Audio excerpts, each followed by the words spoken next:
Good evening, everyone. Thank you for joining us on Between Us Girls Radio. We had a wonderful topic last Tuesday, and we wanted to do a part two just because there's so much information on the topic of happiness and pursuit of happiness. So we wanted to do a part two just so we can go in depth of what the study showed and scientific explanation for happiness and the sources of happiness as studied. This is Thomas, so you'll be hearing this voice that belongs to me. This is Tati. Thank you so much for being with us. And I don't know if we said it yet, but this is a very important part to have happiness while you're listening to this section, is to throw off your heels, make a cup of tea or coffee, whatever you need, and just sit with us, and we'll figure it out together, because sometimes research, you're reading through it, and you're like, what? But we're going to work through it together. Yes, and this is Alina, and I'm so excited to talk about this topic. We had a really good conversation last time. I had epiphanies in the middle of the conversation, so I hope people experience that as well.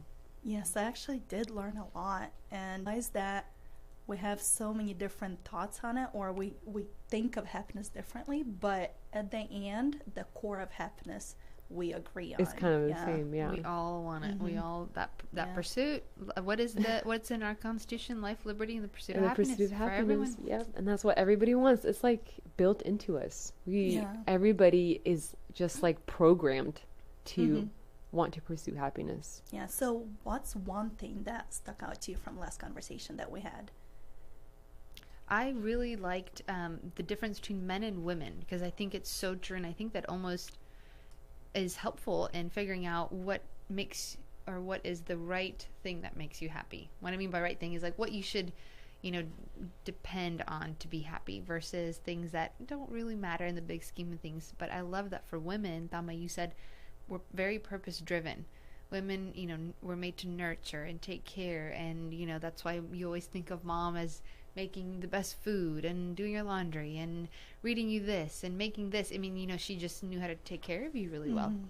And it's very important, like you said, for women to be purpose driven, so that there's something that you feel like you're needed, and that you're doing something to take care of someone or for someone. And then for men, accomplishment driven. So more of, what you accomplish in work or something, and it's almost something that needs to be not scaled, but something that it can be measured, and not necessarily over the span of a lifetime, immediately in a day or in a week, something quick wins. Something that they can see, and something they can feel and see. Whereas I feel like for women, we don't necessarily need that. I feel like for us, it's a little bit more, over the span of a lifetime, just a purpose versus a specific picture.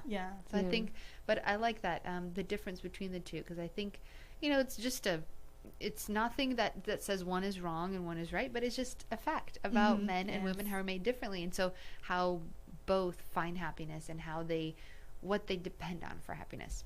Yeah, for me it was just to slow down and enjoy the moment. I heard that a lot before, but there was a specific study that showed that people who enjoy the moment, don't let their mind wander, they are happier. And that makes so much sense, because when I find that multitasking, or I'm in the middle of something and I'm thinking about something else, I'm usually just stressed out and anxious, and I can't get my mind off of it, and I can't wait to escape the situation, and I'm not enjoying the moment, and just realizing no, this moment is what life is about. Whether it's just catching up with a friend, talking to your mom or something, that's what life is about. So just stop, enjoy that moment. Don't be rushing to accomplish some errand, because that probably won't be important in 10 years or so. Yeah, that's true. And it's funny, when we were talking about organizing our beautiful mess topic, that was one of the things that you'd think, for getting things done, organizing, you need to do a bunch at a time and do a bunch of different tasks. And that's actually one of the tips that, no, you need to dial it down on your to-do list, make it a little bit less, just so you can actually accomplish things. And like you said, so you're not running around, so you have time to enjoy that accomplishment. Yes. Yeah. And for me, I think it was the fact that I learned that people see happiness differently in different situations in life. So something that they're lacking, or something they're struggling with, or an issue they're facing, makes them reevaluate their life and what happiness is to them. Like when I posted a question last week on my wall asking what happiness is to people, a lot of people responded, and I loved how people were honest about what makes them happy. And a lot of people said that what makes them happy is things that they realize they don't have anymore. Health, sleep. They're really busy, and that what makes them happy is the opportunity to relax with the family, to be somewhere where they're not rushing.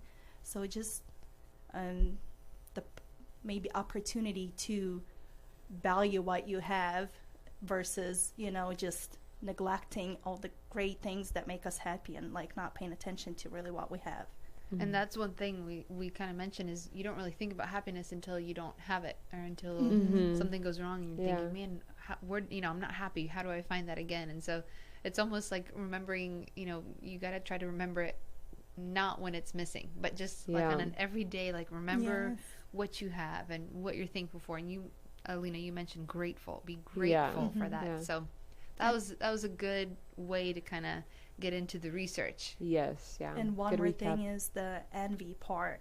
Yeah. I never thought how important it is to your happiness not to envy people. Like, I always kind of knew in the back of my head, but it was not voiced like that before to me. Yeah. Which, let's be honest, we all compare and look and say, man, she looks good, or that looks good, or he looks good, or it, like you're comparing, and, deep down inside you may think, oh, I wish I had that. And I think it's important to say that's okay. It's what you do with that. If you let it go further to where you start hating or start being miserable about what you have, nip it in the bud. Like, just nope, that's it. We're done. I'm not going to think about it. Exactly. Yes. Because then you're going to be miserable. You're going to wake up the following morning and be more unhappy about more things. So that brings me to the point where we have to choose how we react to things, what we think when we see things or something that we notice that's better than what we have. We really have to be on guard with our thoughts and, the way we look at things. That state of mind. Yeah. Choices. Yes. Yeah. I like that. All right. So tell us about your research.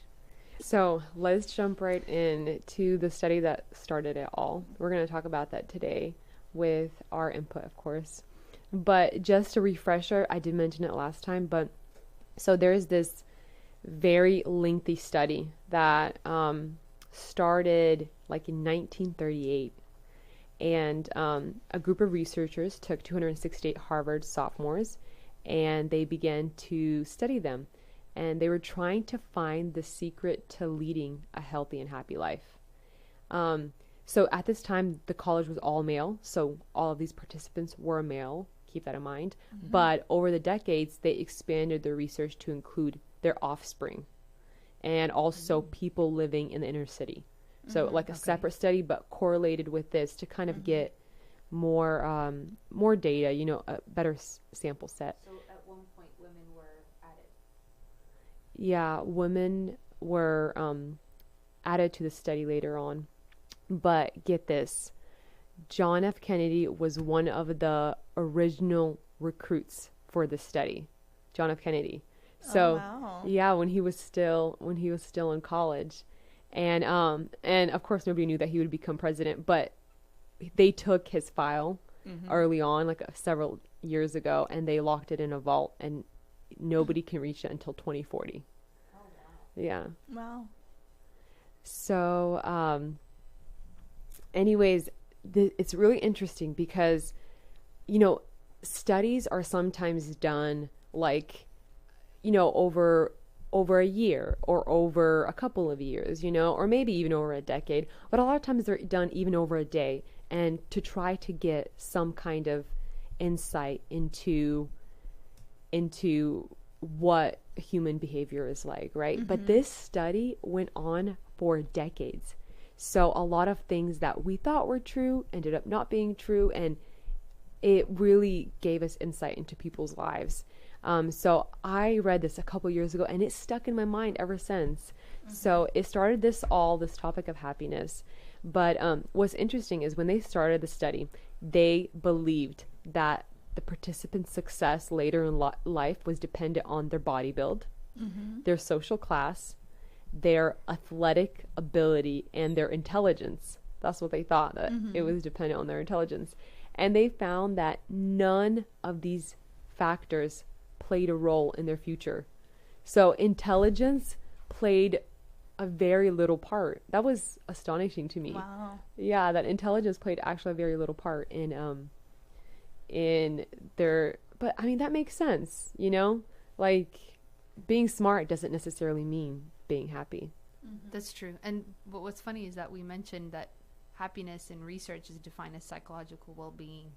But I like that, you know, it doesn't, I'm very happy that it doesn't say that your intelligence level is going to determine your happiness. And in a way, I guess when I was looking at this, the way I took it is that saying ignorance is bliss. I like that because it doesn't mean to be, you know, ignorant, which is, you know, not wanting to know the information or not even trying to think about it. But there is something about not having too much information about a certain situation. So if you true. know that it's, you know, that it's not going to benefit you and its sole purpose is to bring you down. There is some benefit to saying, no, I'm good.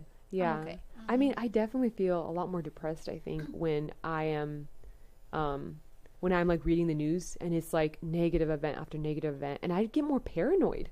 Yeah. It's crazy, but I get more paranoid about life and about the world. Yeah, and especially if you think of it a certain way and then you realize that the news are painting a completely different picture of it and it's not something that might even be true. I try to avoid a lot of topics on the news. Like if they start talking about a specific topic, I'm like, I'll read what I need to know about it, but I do not want to hear so much of a negative package of information that's put out on purpose. So I do agree with that. So some topics, just the less information, the better. Yes, especially if it's something that some people are so passionate about something that when they hear anything outside of their mindset on or their opinion on that topic, if it kind of causes them to have negative emotions and to blow up with, you know, arguments or whatever, it's better to stay away from certain information. Yeah, true. So going into what these factors were, the first one was employing mature adaptations. That sounds so complicated, but basically it's how you deal with certain situations. So I shared the story of the two little boys getting the Christmas present. I loved it. Yeah, and like, yeah, and if you guys didn't hear that, go back and listen to our last episode. But it's basically good coping skills, like defense mechanisms. That's basically what it is. So altruism, which is basically the golden rule, treating people how you want to be treated. Humor. So they actually found that marriages where humor was a coping mechanism, you know, those were happier marriages. I can attest to that. Just because the past few years, we've learned to laugh a lot more at certain things versus taking it so seriously. And of course, when you're in the moment, it's easier to think, man, this is such a big deal and this is going to really affect it in the big, you know, picture. But honestly, and the reason I say this, I've only been married for 4 years. I'm taking this from people that have been married, you know, 50 years and on. So I'm not wise beyond my years. It's just because I listened to their advice and that's what they said is learn to laugh at things because you're going to have plenty of moments that really do make a big deal and really are, you know, that bad. Yeah. So laugh at the things that are like, you know, nope, let's just choose to laugh. Even though we should be crying, let's choose to laugh because that will help you almost see, okay, let's figure this out. You know, like that'll get you to that point versus just being stuck in it and not seeing a way out. It almost like reverses it for you. If you laugh first, then you can kind of like, okay, now I can see a clear path versus emotions clouding, you know, and thinking this is not fixable. So laughing definitely helps. You know, I always wanted to marry somebody who's funny, and now I have a scientific basis. Yes. That is on your list. Yes, that's on my list. Must be funny. And it's because statistics show we'll have a happier marriage. Yes, so like that. Yeah. So things like that, like looking ahead and planning for future discomfort, like keeping that, you know, not being oblivious, having those kind of good coping skills those people that showed a significant difference in how happy people were. And that makes total sense, because the thing is, we're all going to have horrible things happen to us. Yes. All of us. And really, how you react to it can alter your view on life, you know, your mood. It can definitely alter it. Definitely. So it mentioned immature like coping skills, which were repressing it, being passive aggressive. I think I have sometimes I'm like that, or being paranoid. You know, those are all immature coping skills that do not lead to happiness. So, did you have? Yeah, the second point, or the first point, the employing mature adaptations, one of those said suppression. Okay. And pretty much their kind of explanation is a conscious decision to postpone attention to an impulse or conflict. So just come back to something, in other words. And at first I was like, really? That's, you know, that's kind of like their advice. But so at first I did not agree with that. 'Cause Okay. now my nature is to not let things sit. Like, I want to figure it out right then and there. Yeah. But I've learned that not everyone functions that way. Some people need that time to step away and come back, because that's their like declouding of, you know, emotions and feelings and everything all at once that stops them from being able to see the solution in the conflict. Yeah, that's so true. That's just my nature. At first I was like, no, there's no way that, you know, that's a way suppression. There's no way anything that you're going to suppress is going to help. But in this sense, that makes sense, because sometimes stepping away from a situation, if that's going to take away your happiness and your, you know, your well-being at that point, then you just take, and it doesn't have to be long. Now, prolonged suppression, I think that's when you're in trouble. I think that's when it goes into immature. Yes, that's what it is. Repressing it is immature, because you're going to have to deal with it sooner or later. I work with women who have had abortions. And one thing we talk about is, it doesn't matter what your views are on abortion. Like, you might be, you know, pro-choice, but every woman goes through, whether you like it or not, you made a choice. You ended a life. And even if you're pro-choice, that still inside of you, a lot of women who make these kind of choices, you know, they're just under pressure. But inside of you, we talk about how every woman eventually has to deal with it. You may try to repress it, but there will come a moment in your life where you will have to deal with it. And it's not easy. Excuse me. It's not, you know, something that is very, very easy to go through, very easy to figure out. There's a lot that comes along with it, which is not popular to show at, you know, when you talk about abortions. Not that it's, you know, not that it's a popular decision, or not that it has anything to do with, you know, campaigning or anything like that. But what I mean by that is, when you're talking about that as a solution to something, they don't usually mention the side effects. Like, when you're thinking of a certain medicine you're going to take, sometimes the thing that it fixes is very small compared to the things that it ruins, you know. And so the side effects, they don't always mention the side effects of that. But yeah, you're right. You will at one point have to deal with it. You have to deal with it. Yeah. So repressing is definitely an immature way of coping. But like you said, the suppression, that's putting it away for a second, they specifically said ignoring the depression or anxiety that the event causes, ignoring that part, just putting it away and dealing maybe with the situation, with what happened at a good time, or at a moment when it's like safe, you know, when you're not so mixed up in your emotions but I never thought about it that way, but that's good. And another, I think, immature adaptation is maybe, or where your immature adaptations can lead to, is depression.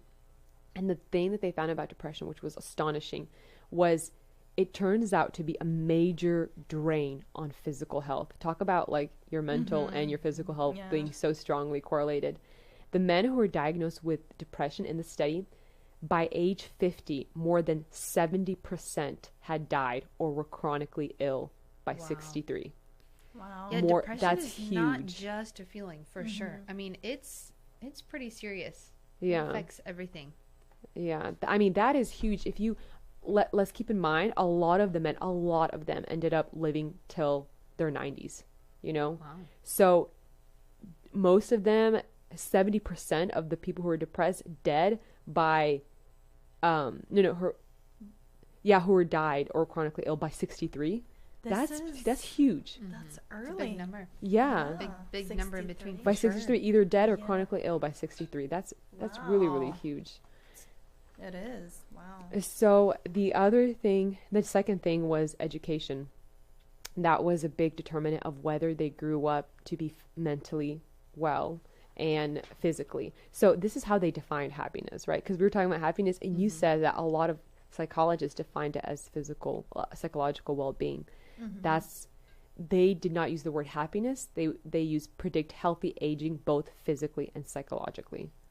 I like that. So I like that one a lot because I think that a lot of times when we think continue to learn and continue or continue our education, when we think that or say that, usually we're not trying to look at opposing sides. And the reason I mention that is because I think when you only look at or talk with or spend time with people that see the exact same way you do, you are not put in situations to where you have to choose an attitude of happiness or joy. Disagreeing does not have to be a sad, depressing, disappointing thing. It can be a happy thing. But I think this one, and I put on here as my reminder, no pressure, no diamond. And I think that's so... I love that. No. Yeah, because I think you have to, when you're doing this, to continue to be happy in the sense of, you're choosing to be happy. It's important to also be in those situations where you are where you are put with someone who has a different opinion, where you are having to talk about the difficult things, where you are having to ask, well, why do I think that? And it's not a bad thing, and it's not going to make you upset if you hear something different. If it does, then that's something you have to work on, because then that will only better your psychological well-being. Yeah. And even if you end up disagreeing in the long run, at least you are able to, use that mature adaptation of looking at a conflict and being able to either refuse to allow the feelings of anxiety or nervousness to come up, or you learn something new, and that just broadens, your understanding and your knowledge. But I think in that sense, because I've had a lot of people tell me, and well, no, not people, I'm going to say women that are younger and that aren't married yet. And when they ask advice, for example, about marriage or how to be a wife. Now, when I say a lot, I don't have women coming to me, just a few girls Seminar. here and there. Yeah, no.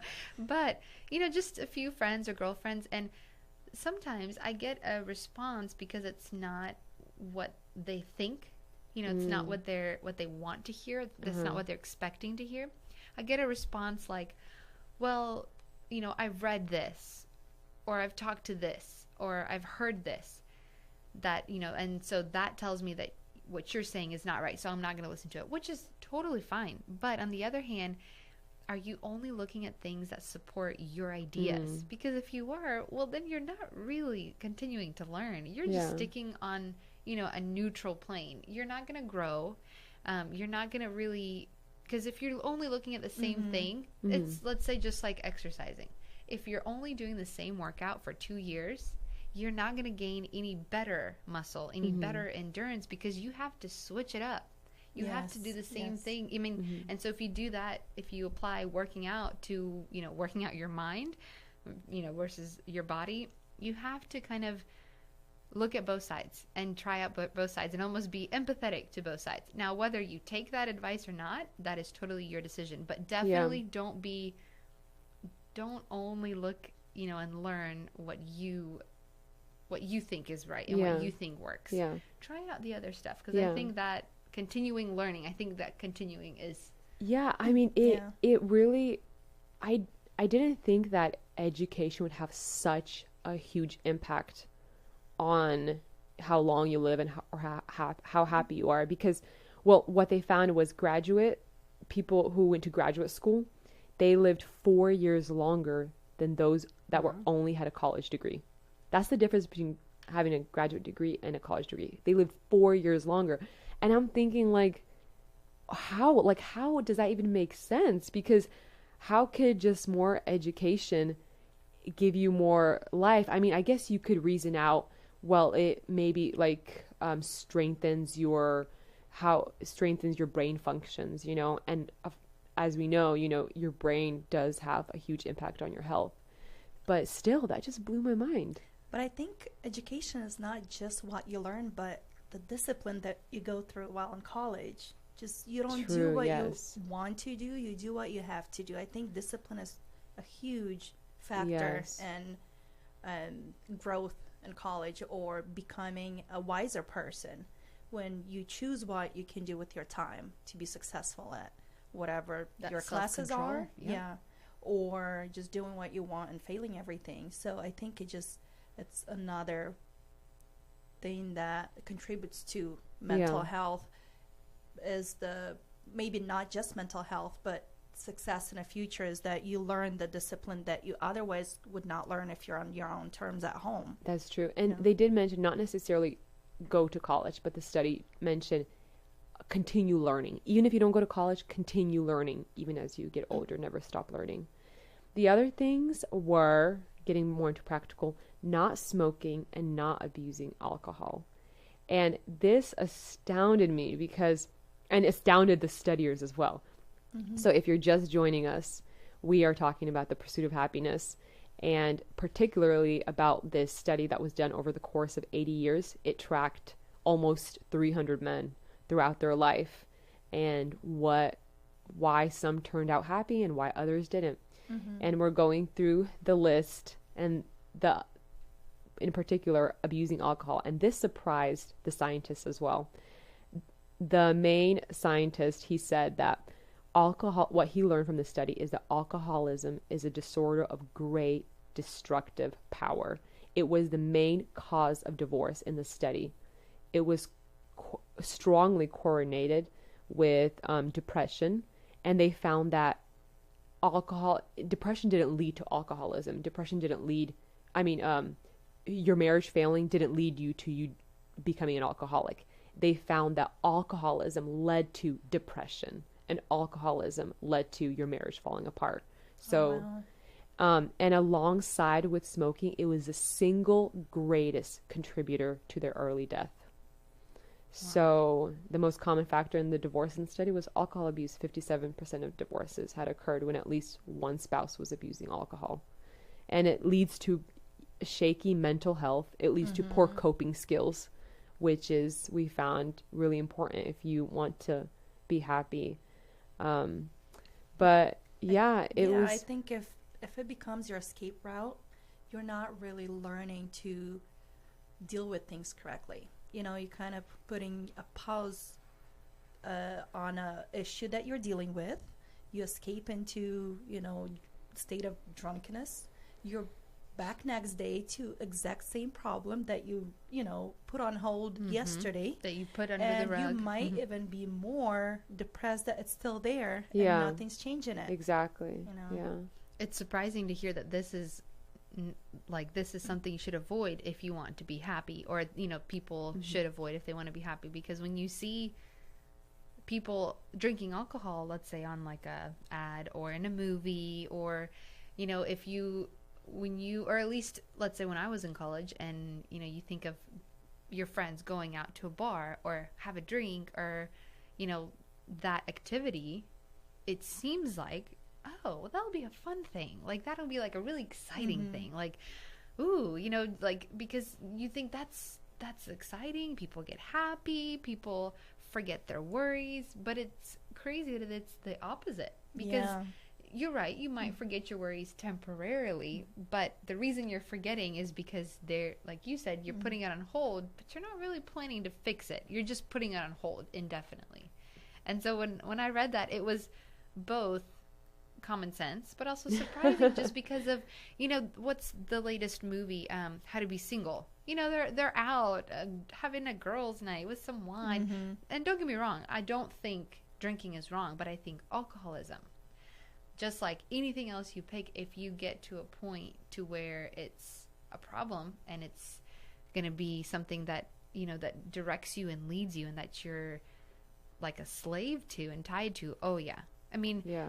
For it's sure. with anything, but especially with alcohol, because it's not something that can be healthy. I mean it can, very very small, very very tiny small portions here and there every now and then, sure, but it's also very easy to abuse. So easy. And especially if, we're thinking mostly men, especially if you've had it in your family, alcoholism, you're more Yes. prone to not just have it as, no, it's fine, it's just a drink or just a glass of wine. You're more prone to have it be a problem, to have it actually be a Yes. disease. That's 100%. They found that those that grew up in an environment that tolerated adult drunkenness, those people were so much more likely to be alcoholics when they grew up. And the thing is, I didn't realize this, and I don't know. I talked to my sister who's studying to be a doctor, and apparently this is like in the scientific world. I didn't realize it, but it's a genetic disease.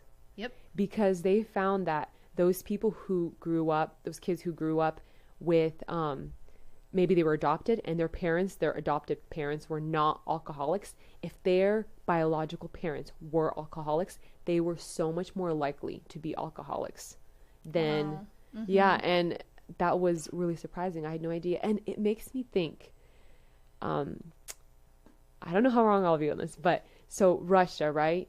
It has a huge problem of alcoholism, huge problem. And in our culture, like the culture that I grew up in, I just grew up drinking is wrong. Don't do it at all. Like very, like, Black and white. black and white. Yeah. Exactly. This is wrong. This is right. Right. And I'm just thinking, like, could it be a thing that is in our genetics, like our Slavic people, Ukrainian, Russian people, that in our genetics we are more prone to alcoholism? And thank goodness, like, I at least grew up in a family where it's like, just don't do it, because I feel like I do have a kind of addictive personality, and I probably would not be able to, if I grew up in an environment where it was tolerated, I probably would not be able to handle it. And even now to this day, I'm kind of just like, I'd rather just stay away. I don't even, because like you said, you see all the oh, this is fun, but there's so much destruction that comes along with alcoholism, and I would rather just like stay away. And it's not just the health that it affects. It affects so many different areas of life. Like your job will be affected. Oh yeah. Your career will fail if you're an alcoholic. Your marriage will fail. Health, your relationships, your friendships, everything that's important to a healthy lifestyle and to your well-being will be affected by alcoholism. I think even financial well-being, yeah. like every area of your life is being affected. Yeah. So it's not just one thing. And that's like, now that you say that, we talk about this, it makes sense. Of course. Like, how can it, you're addicted to something, but honestly, I almost never hear anybody talking about it. It seems like the kind of like the nice addiction, right? It's not like you're a drug addict or something. It's like the nice addiction, Does that seem that way for you guys? Like, Yeah, there's not a lot of conversations about it. there's not. Yeah, it's what you mentioned earlier about Slavic. It's not, so we wouldn't be more prone to it because of our nationality, or at least not genetically. Just because for it to be genetically, it has to be something that, like in your family in that sense. But culturally, I think there may be a thing there, just because, just because in our culture it's accepted. Yeah. So if it's accepted, then you're going to be more comfortable doing it. And then once your body becomes addicted to it, then culturally it's not acceptable to be addicted. So then you get pushed out. And so I think the reason why it's a nice addiction, with my air quotes, that you can't see, but why it's nice is because it's very accepted in culture, even in American culture. It's very accepted in most cultures to drink alcohol. In almost no culture is it acceptable to use drugs. But we forget that alcohol is still a drug, but it's just, we separate it just because it's a nice one, or it's something that is that's okay, that's generally okay. But then I think the reason why you don't hear a lot about it is because of that. Once people do become addicted, then they get pushed out, and then it's like, you went too far. You're allowed to do a little bit, but you went too far. And so now, because you went too far, nope, we can't, that's unacceptable. But it's like, well, what do you expect for something that is so definitely very, very susceptible to, or, that Yeah. makes you so susceptible to alcoholism is alcohol. Yeah. Yeah. And of course genetics plays a role, but even if it's not in your family and depending on how you use it and what you do with it, absolutely. So you Let me tell you, I'm so glad that coffee is not on that list because I'm addicted to coffee. Yep. I don't know, it may be on some list in the future. But so you guys knew it was a genetic disease? I had no idea. I have heard about it. Really? Yeah, So that that's was what I studied. So at one point, I hope, fingers crossed, is Yeah. to, because my degree is Bachelor of Science with Pre-Med. Uh-huh. So that's one thing. And when you get to that point and seeing how it alters so many biological components in your body, Oh gosh. it definitely throws you off. And to know, oh, it's not just like a thing you go through, like, something that you go through, but you can get cured in a way, and it's not going to affect anything. No, it's, you can be more prone because your father or your mother Yeah. had that disease, because it's not just a thing. It's an actual, health issue. It's a disease. It's not just a struggle. It's, Wow. it's an actual, That's crazy. it has a diagnosis. It Yeah. has, medication to help with it. It's not just I don't want to say a feeling, but it's because it's just so much more than just a thing that you struggle with. It is. Yeah. It's a disease. Yeah. That's crazy. All right. Well, the next few things were that predicted healthy aging in psychologically, physically, was some exercise and maintaining a healthy weight. I mean, that kind of makes sense. But one thing that stood out to me is regular exercise in college predicted late life mental health better than it did physical health. Wow, So that's how- interesting. Yeah, how you exercise in college was a pretty good predictor of late life mental health. Why do you think that is? I think because in college, mentally, you're using your mind so much, and probably more. I say probably, I don't know, but I feel like, or I think it would be more than you would later on in life, because you're constantly meeting deadlines and you're constantly having to test your knowledge and to prove it with tests and different things.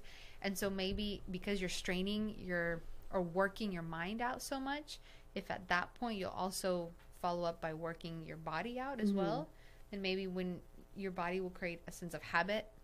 And so then when you have more time versus doing the opposite, well, I'll just rest, I'll just do it later, you'll still stick to that habit because you do have to make a habit of it. Yeah. And your body has to go through a period of like, I hate this, or it hurts too much, you know, and then you get into the sense of like, oh, okay, this is good, this feels good. Yeah. I think that, I don't know. And I think I want to add to that. I think that just being able to push yourself and, again, discipline Yeah. your body to do what you maybe don't want to do kind of contributes to working that habit out for the future and different things Yeah. that will be applied to different things that will contribute to your health.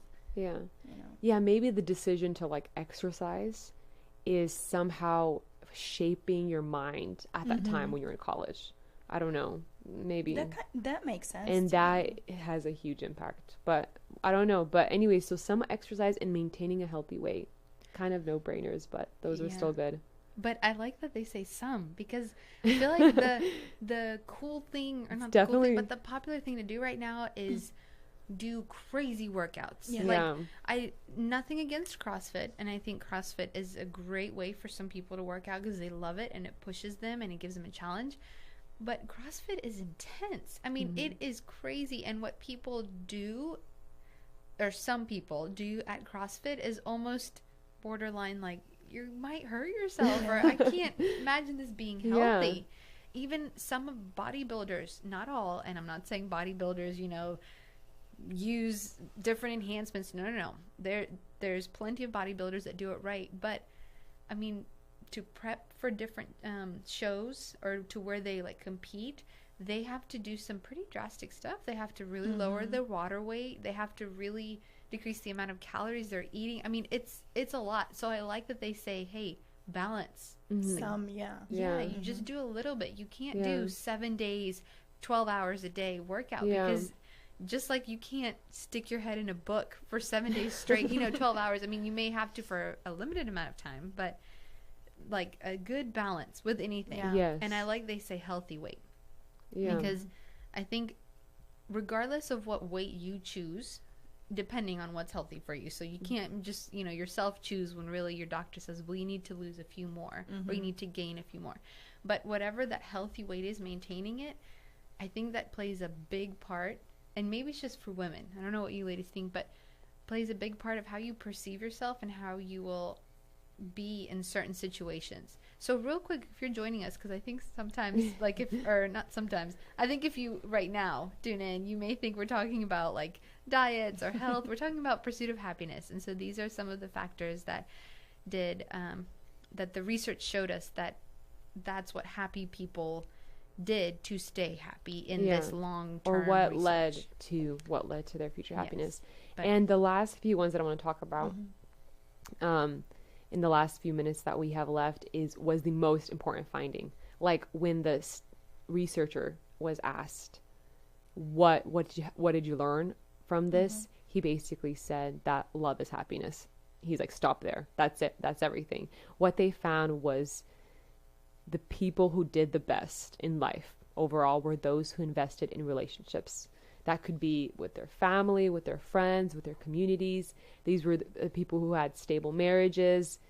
And on the other hand, investing in your career and striving for more success had very little relevance in how long they lived or how happy they were.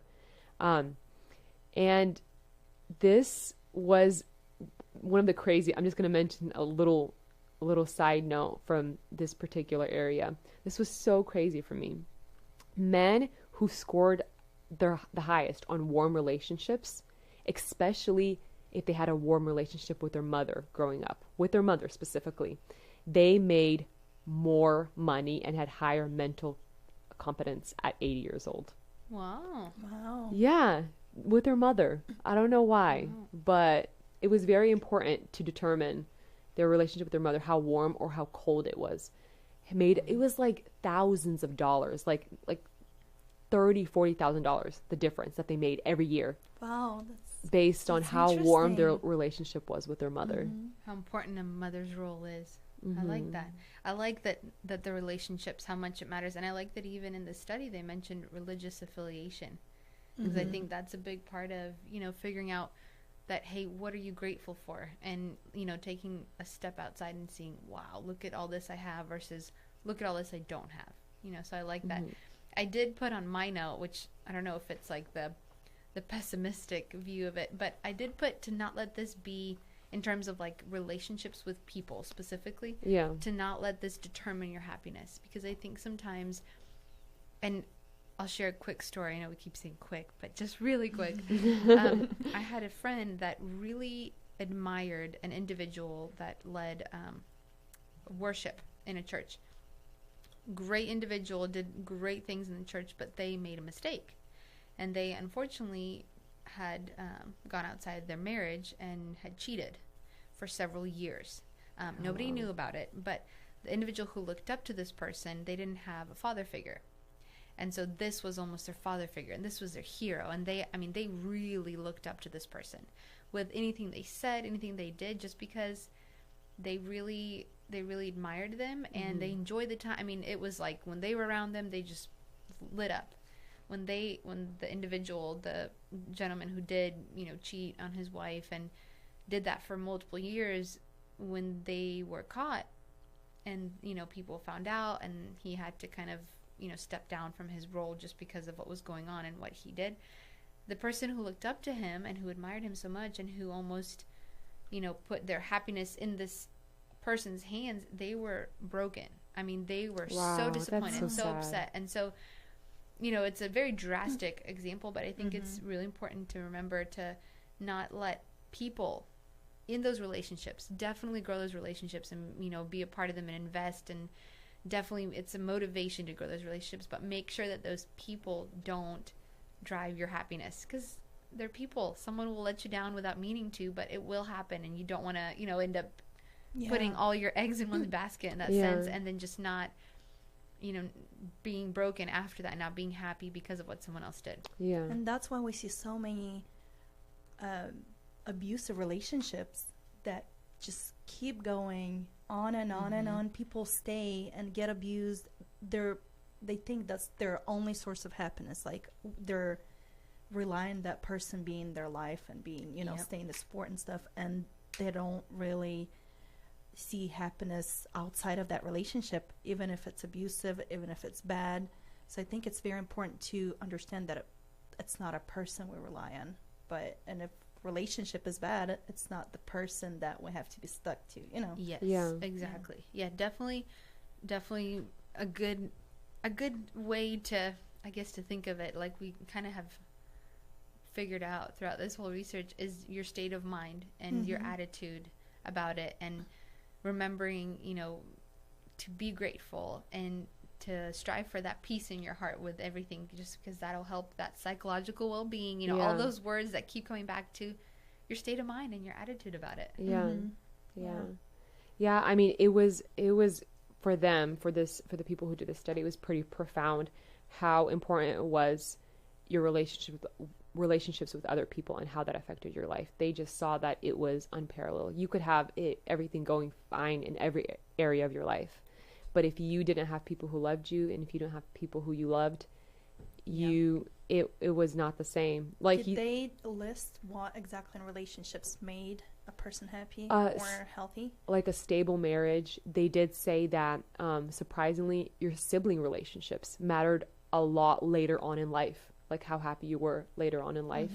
And one thing I just learned is that, man, just you don't realize how many things your kids are picking up, because a large part of who they are is how what kind of environment they grew up in as children. So just be loving on your kids, whoever's listening who has kids, just love on them, because that will affect them even to later on in life, way later. Future note for myself, Yeah. for ourselves, That's true. But I did find another study. It was the Gallup World Poll, which interviewed people from all over the world as well, and they found that marriage and faith led to happiness. Those were the two things that led to happiness: marriage and faith. People who go to church report having more joy. And that just goes back to this study, which found that relationships are the most important thing in life, and that's your relationship with other people and your relationship with God. So that is, I think that's the secret to happiness, honestly. Yeah. I mean, remember Steve Jobs at the end of his life? He was looking at his computer, and it's his family that was there, and that's what he was proud of. Yeah, he was proud of Apple and the company, but he says that's what makes life. That's what is my success. Not necessarily that company or this crazy empire that I've built. It's my family. And he always says, or he always did say, that I wish I had more time with my family. Wow. So I like that relationship is definitely important. Okay, so what are we deciding here? What's the formula? Is the formula almost like, taking a step back and looking at what you're grateful for? It is kind of, yeah. And then making sure you have an attitude of finding and pursuing happiness and joy.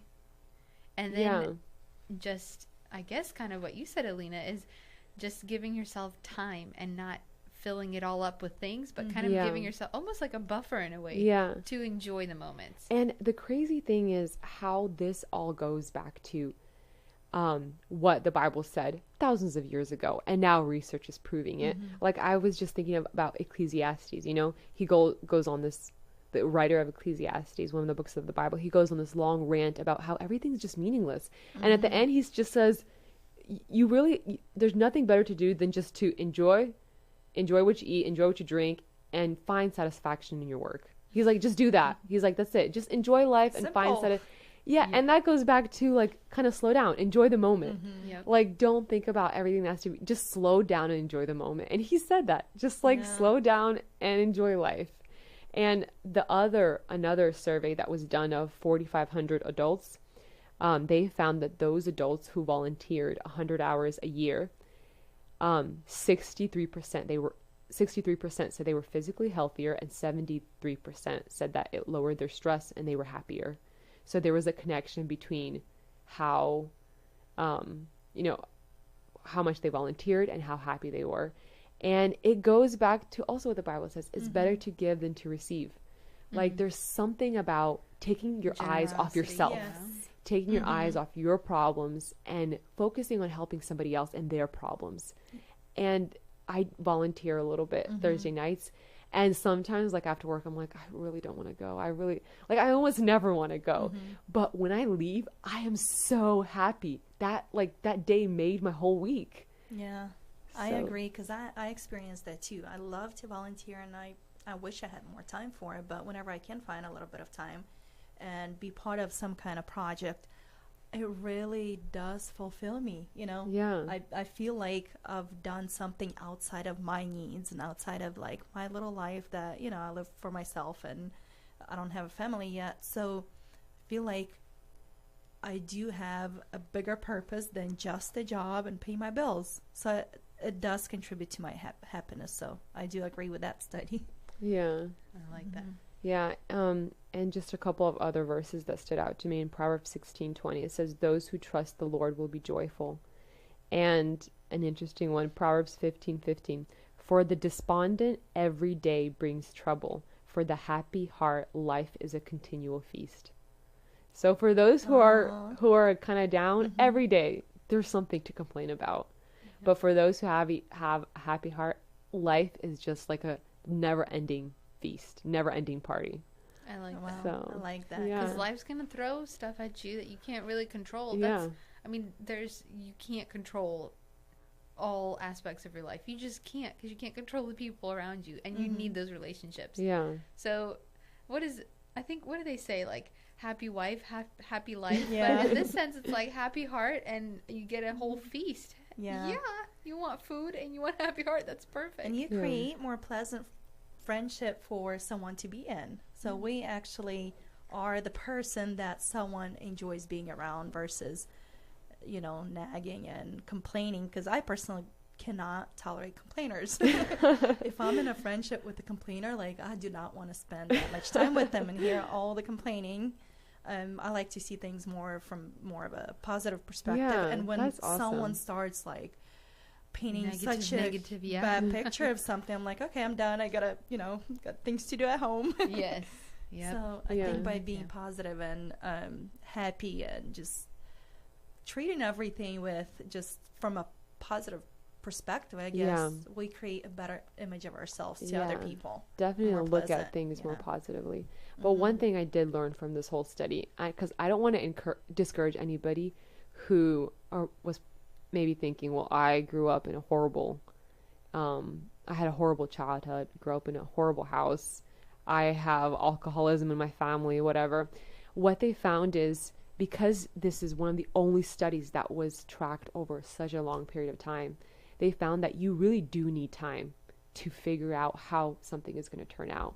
Because there were so many examples as well in this study where they started off really great, but they had a horrible finish. Or they started off really horrible, but something in their life happened. One guy in particular said he had like a religious experience and his life completely transformed and turned around.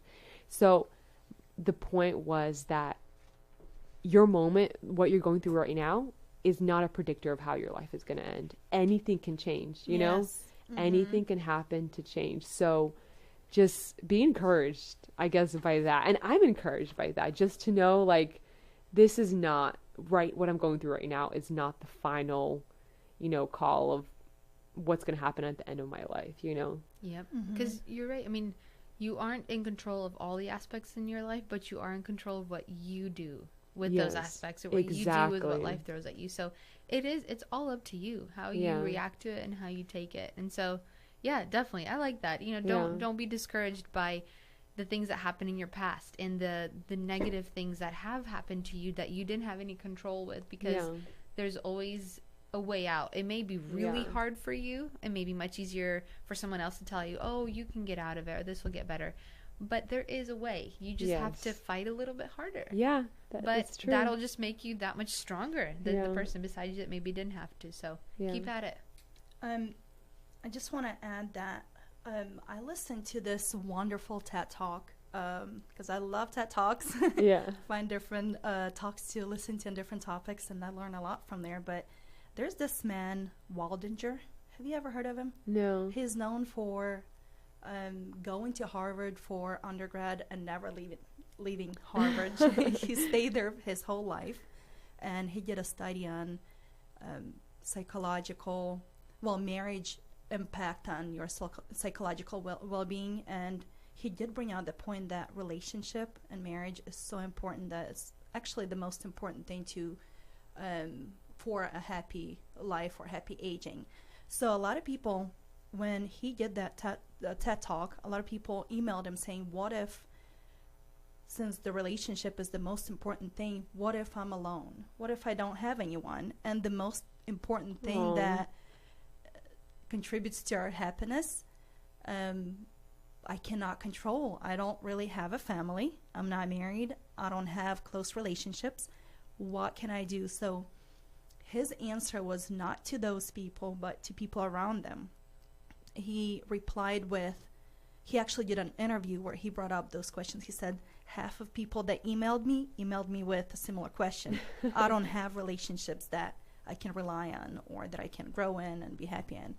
He is asking everyone to pay attention to people around you, to see maybe someone's lonely, someone doesn't have anyone, and to keep in mind that you can contribute to their happiness, not just your own. To pay attention, a little communication, a little, visit with an older woman that lives by herself, doesn't have any more family. Yeah. Just keep in mind that you can change someone's life and actually add to their happiness or healthy aging. That's I so really great. liked that, because besides showing the problem, he actually kind of point out its solution, and it depends on people around and us too. That's I so really great. like That is so awesome. That it actually inspired me to. I had somebody in mind who's kind of in that situation where she's just going through a hard time and she doesn't really have anybody. So that's really great. Maybe that should be our challenge. Yeah. I'm still working on the what's on your plate. I'm still trying to make sure, even when things get busy, and still trying to clean out my closet. Yeah. But we don't have to have a challenge, but this one it can needs be to an inspiration. Reach out. Because you know what I've seen too is it will come back to you. If you reach out to those people who in their time of loneliness, they need somebody, in your time when hardship comes, God will send somebody your way. It will come back to you. So that's awesome. Yeah. Let's try to invest next week, Let's do it. Try to invest and into... And everyone who's listening, you do this too. It doesn't have to be like a cheery, out of this world like conversation that takes 3 hours. No. It doesn't have to be that. Just start out small. Because that's, you sometimes get nervous like, ooh, I don't know if we'll even have anything in common. That's fine. Then just start, hey, we have nothing in common, but I could just sit by you. At least, there's an individual near you. Yeah. We can work in the same, spot, or we can read in the same spot. And then, but just, I like that, just something. I've noticed, like, sometimes after the service at church, I kind of see an older woman walking back to the van that drives them, and I know she doesn't have a family. You come up and, like, you give her a little hug, and you're like, oh, how's your health? How are you doing? She, like, blooms, She's so happy someone came up, and it's literally, like, 30 seconds. Yeah. 5-10 words. Oh, and she so goes home with a completely different mood and, all happy. So little things matter. So true. It's usually like a 30-second, or even maybe you spend an hour in your day, an hour out of a week, and you maybe change the course of their life even. I've heard stories like that where somebody just needed a little bit of love. So I think I've discovered what happiness is, and that is just enjoying your relationships with people, investing into them, having a good relationship with God, and just taking your time, slowing down. What do you guys say? I'll second that, and just remember it's your attitude towards it. Yes, it's all about you and having that happy heart with it. And I think being happy with what you have and being grateful for all the things that you do have, and not envy others for what they have. Just kind of work on achieving what you want to achieve, but still being grateful for what you already have. Yeah. Look Yeah, at us. I like We solved life's Yes. greatest pursuit. The Wow. biggest question ever. Yes. There's movies, there's books made about this, so we just figured it out We on just Between solved Us it. Girls Wow. Radio. I was so proud of us. So Yes. proud of us. Thank you for being with us for this wonderful topic. If you haven't heard the first part, it's on our Facebook page, Between Us Girls. We're posting a link to this one a little later, so you can listen to both and kind of connect the part 1 to part 2. And just tune in next Tuesday at 7 p.m. for another great topic.